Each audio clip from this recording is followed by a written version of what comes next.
पानी में लकीर खींची और आप आगे खींचते जाओ, पीछे मिटती जाती है, आगे खींचते और पीछे मिटती जाती है।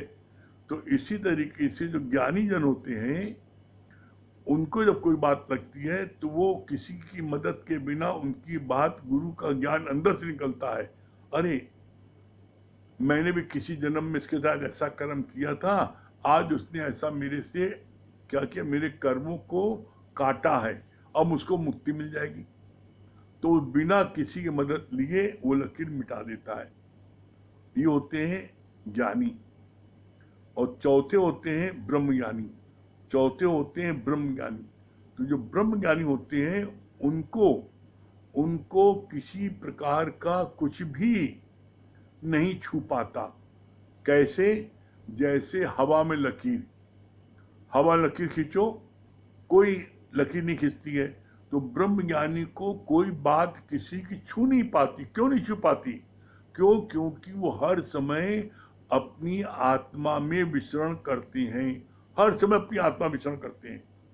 तो ऐसे में आप देखो कि वो जो है वो कोई बात उनको टच नहीं कर पाती, क्योंकि वो हर समय अपनी आत्मा में विचरण करती हैं। अब आप अपने चेक करो, आप किस स्टेज पर हो? आप अज्ञानी के स्टेज पर हो, जिज्ञासु के स्टेज पर हो, ज्ञानी के स्टेज पर हो, कि ब्रह्मज्ञानी स्टेज पर हो? आपको पहुंचना है ब्रह्मज्ञानी की स्टेज तक। और एक बात हमेशा जीवन में आप याद रखना, कभी भी ये मन में भाव नहीं लाओ आई कांट, मैं नहीं कर सकता। कभी ऐसी बात मन में मत लाओ। हमेशा ही नहीं, आई कैन, मैं कर सकता हूं, मैं करूंगा, निश्चय। एक गुरु ने जब कर लिया, गुरु ने किया, तो मैं क्यों नहीं कर सकता? जीवन में हमेशा एक्सेप्ट द चैलेंज। आज जब चैलेंज एक्सेप्ट करोगे तो निश्चित फिर आप उस टारगेट को प्राप्त करने की जी जान से कोशिश करोगे। आप जब चैलेंज ही एक्सेप्ट नहीं करोगे तो फिर आप बढ़ने की कोशिश नहीं करोगे, फिर नॉर्मल लाइफ। आज तक किसी ने भी कोई टारगेट लिया हो, कोई टॉपर हो, कोई चैंपियन हो, तो ऐसे ही बन जाता है। जो पढ़ने लिखने में टॉप करते हैं, जो खेलने में चैंपियन बनते हैं, तो ऐसे ही बनते हैं। अरे किसी भी क्षेत्र में 12-14 घंटे बिना मेहनत किए, कड़ी मेहनत किए बिना वो ऐसा टॉप पर नहीं पहुंच सकते। तो आप अपने पूछो, आप कितनी मेहनत इसमें ज्ञान में कर रहे हो? माया में आप 14 घंटे 16 घंटे आप जान दे रहे हो। कैसी विडंबना है, जबकि वो आपके प्रारब्ध पर डिपेंड करती है। मेहनत कितनी कर लो, आपको वो चीज मिले न मिले कोई भरोसा नहीं ना। इसलिए आपके लिए जरूरी है ये कि आप जो है परमात्मा के लिए, परमात्मा के कार्य में लगोगे तो इसकी गारंटी है कि आपको इसमें 100% अचीवमेंट मिलेगा। लेकिन माया के कार्य में आप जो अपना 14 घंटे 12 घंटे दे रहे हो, उसमें आपके शरीर की प्रारब्ध आड़े आती है। आपको मिले न मिले इसकी गारंटी नहीं ना। तो जो बुद्धिमान है, बुद्धिमान कौन से बिजनेस करते हैं जिसमें 100% फायदा होने की गारंटी है। तो आपको गुरु के ज्ञान को बांटने में इसमें 100% गारंटी है कि आपको अचीवमेंट मिलेगा। क्यों नहीं आप बांटते? क्यों नहीं आप किसी के पास जाते? गलती क्या होती है, हम उसको अप्रोच करते हैं जिसका पेट भरा है। अरे आप किसी अस्पताल में चले जाओ, देखो जाके जनरल वार्ड में कितने दुखी हैं। ये बात हम अपने जीवन के अनुभव से कह रहे हैं आपको। आप किसी अस्पताल में चले जाओ और जनरल वार्ड में जा करके आप 2 मिनट किनारे खड़े होकर देखो, कौन इसमें उदास है, मायूस है, अकेला है। आप उसके पास जाओ और जाके आप सिर्फ उसके माथे बात रखो, भैया आप यहाँ कैसे आए हो, आपको किसी बात की मदद की जरूरत है, हम आपकी सेवा के लिए हाजिर है। आप देखो तत्क्षण आपको भगवान के दर्जा नहीं दे तब कहना, अरे आप तो मेरे लिए भगवान है, मेरा सगा भाई हमको पूछ ही नहीं, आप आए भैया, आप तेरे भगवान हैं। और आप उस समय गुरु के ज्ञान को आप बताओ, उसको देखो कैसा मन मनोभाव सुनता है। जब व्यक्ति को दुख होता है उस समय ज्ञान बड़ा अच्छा लगता है, आप जाग सुनाओ, कितना देखो प्रेम सुनता है। आप ऐसा करोगे तो आप देखोगे आपको बड़ा आनंद की प्राप्त होगी। चलिए मिलते हैं ब्रेक के बाद में, 2 सेकंड का ब्रेक है, फिर से मिला लीजिए, मिलते हैं। अभी विनोद भैया से मिलते हैं, हमारे लखनऊ विनोद भैया आए हैं।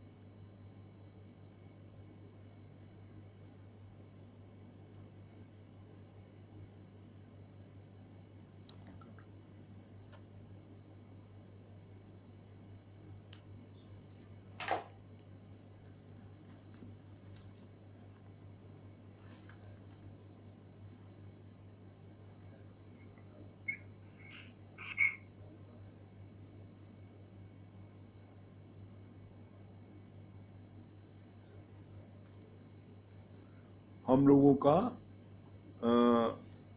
गीता का दूसरा अध्याय चल रहा है, थोड़ा सा इसको बता लें तो फिर हमारे साथ विनोद भैया लखनऊ के, उनको फिर उनसे फिर उनका भजन सुनेंगे हम लोग, और उनसे भी थोड़ा सा रिक्वेस्ट करेंगे कुछ बताने के लिए। गीता के दूसरे अध्याय में कल हम लोगों को क्या चला था, दादा भगवान ने कहा तुम आज ही आकर मेरे को बताओगे कि तुम्हारे चारों लड़के एक साथ मर गए हैं, तो भी मैं कहूँगा ऐसा भी होता है। काली छाया मनुष्य को कहाँ से कहाँ स्वतः ही पहुंचा जाती है। दुखों से भागने का उपाय सब बताती हैं, पर जागना केवल गुरु सिखाता है। यहाँ पर हम कितनी भी जगत की बातें लेकर आते हैं, पर गुरु हमें आत्मज्ञानी सुनाता है। सर्व रोग का औषध नाम, यहाँ तक कल हो चुका था। उसके आगे आज है, दुख तभी लगता है जब हम किसी का आधार लेकर बैठते हैं और उसके छूटने पर रोना पड़ता है। हम अपने से पूछें कि निराधार हैं, आनंद का स्वरूप अपने को ही जानते हैं। कितना अच्छा बताया, क्या बोला, ध्यान से आप इसको समझो, क्या बोला,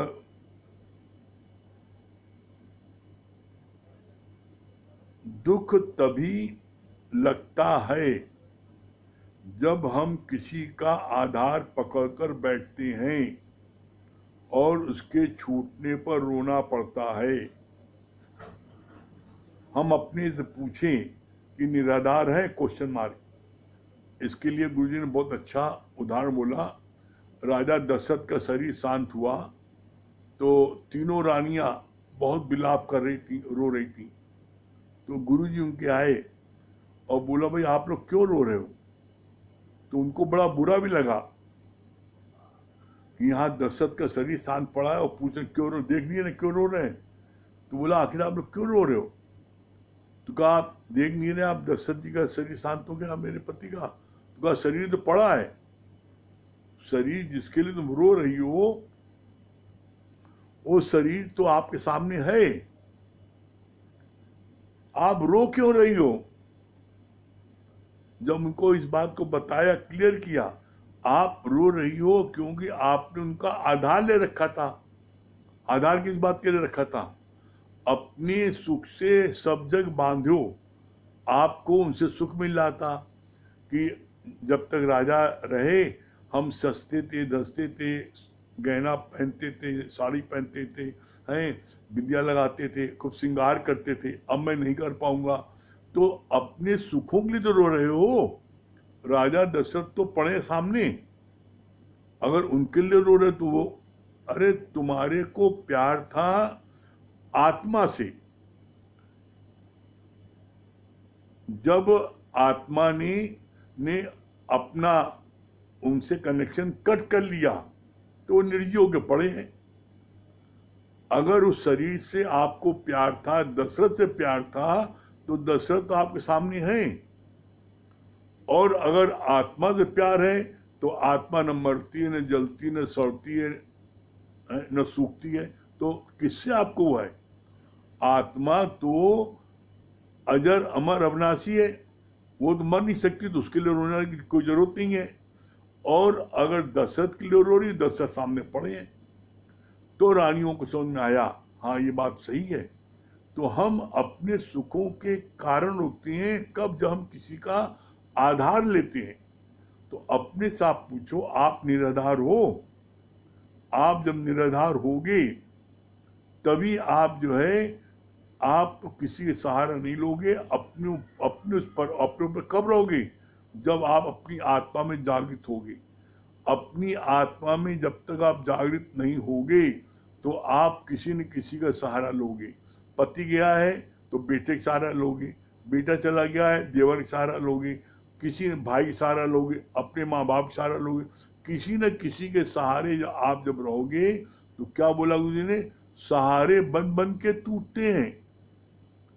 ये रस्म पुरानी है। कोई सहारा पक्का नहीं है, परमानेंट कोई सहारा नहीं है। परमानेंट सहारा एक सिर्फ किसका है? गुरु का है, भगवान का है। हम उस सहारे को लेते नहीं। वो सहारा दिखता नहीं ना, जैसे भगवान दिखता नहीं है, लेकिन भगवान की शक्ति के बिना कोई एक उंगली नहीं हिला सकता। तो जो चीज हमेशा रहने वाली है हम उसका आधार नहीं लेते, हम आधार लेते हैं किसका? मोटे मोटे लट्ठों का। ये हमारे पति बैठे हैं ना, हमारा भाई बैठा है ना, हमारे पिता बैठे हैं ना। अरे सहारे बन बन के टूटते हैं। अपने ऊपर खड़े हो, अपने ऊपर क्या? अपनी आत्मा में आप जब टिकोगे तो आप देखोगे कि कोई किसी का मरने वाला है ही नहीं। आत्मा मरती नहीं है। अरे शरीर नश्वर है, शरीर जाने वाला है, शरीर तो जाएगा ही। तुम किसके लिए रोए? जिसने भी शरीर धारण किया है उसका शरीर जाएगा ही जाएगा। तुम किसके लिए रोए? यहाँ पर रोने की आवश्यकता नहीं है। यहाँ पर अपनी आत्मा में आपको जगना है। और जिस दिन आप जग जाओगे उसी दिन आप ये फील करोगे कि किसी के सहारा लेने की आवश्यकता नहीं है। फिर बोला आगे,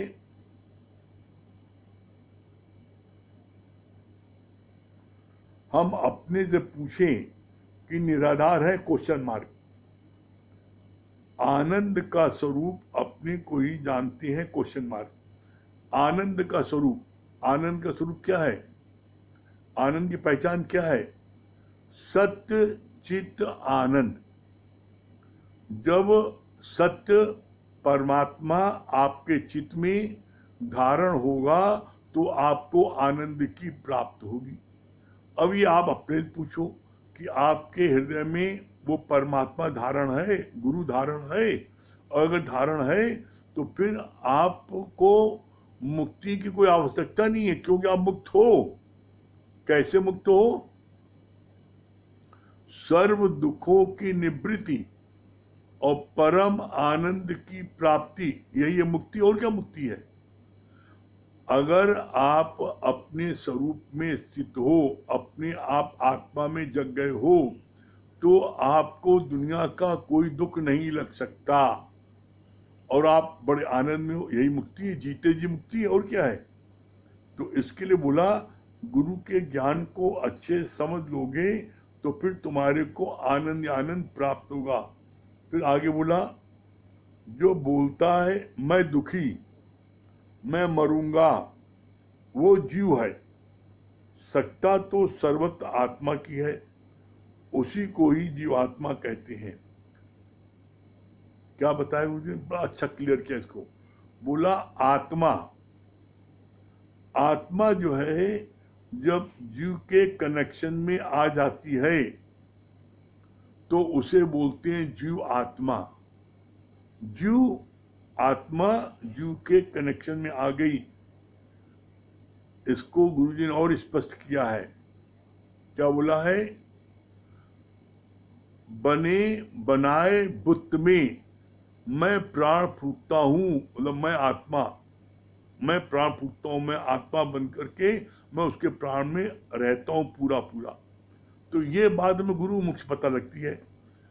तो जब बोला कि तुम अपने आत्मा में जग गए, स्वरूप में आ गए, तो फिर तुम्हें किसी प्रकार का कोई दुख नहीं होगा। यही बात यहाँ बोला, आत्माकार न फंसता है न फंसाता है, कहीं पर भी उसकी वासना नहीं भटकती।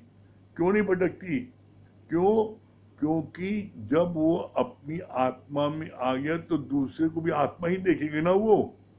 और जब तक आप स्वयं अपनी आत्मा में नहीं आओगे, तब तक आप दूसरे को आत्मा करके नहीं देख सकते। अगर आप जीव भाव में हैं तो फिर आप क्या है, आप अगले को भी जीव करके ही देखोगे। आप आत्मा में जागृत हो गए हो तो फिर आप उसको भी आत्मा करके देखोगे। इसीलिए कहा जाता है आत्मा पश्यन्ति आत्मा, आत्माकार आत्माकार ही देखता है।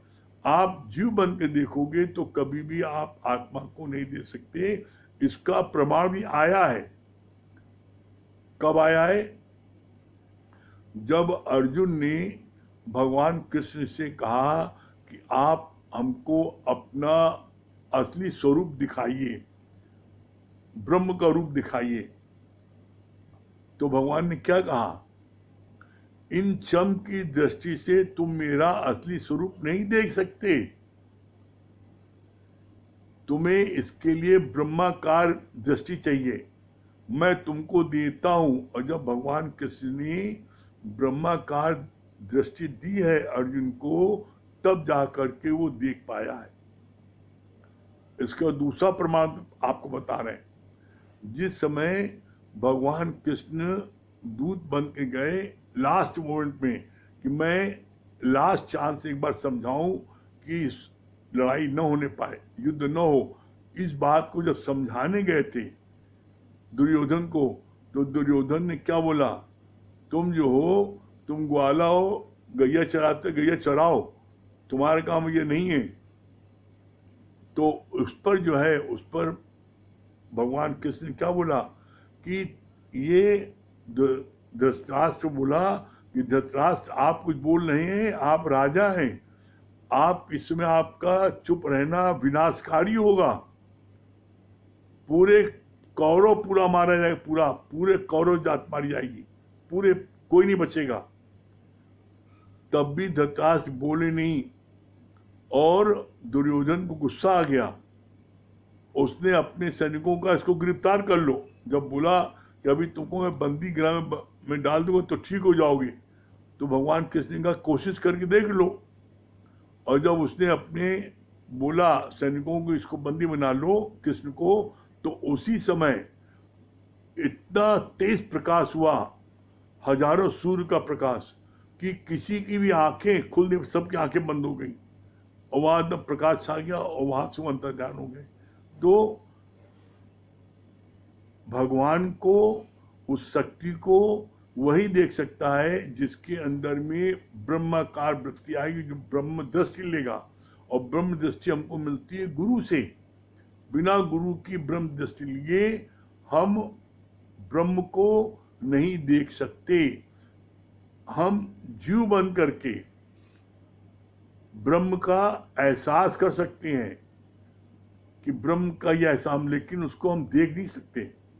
तो इसलिए बोलते हैं कि विश्वास रखना पड़ेगा, बिना विश्वास रखे तुम्हारी मुक्ति नहीं है। इसीलिए लाइन आती है, न मैं काबे में, न मैं कैलाश में, और न मैं मंदिर में, न मैं मस्जिद में, मैं तू विश्वास में, और खोजी होए तुरंत मिल जाए एक पल की तलाश में।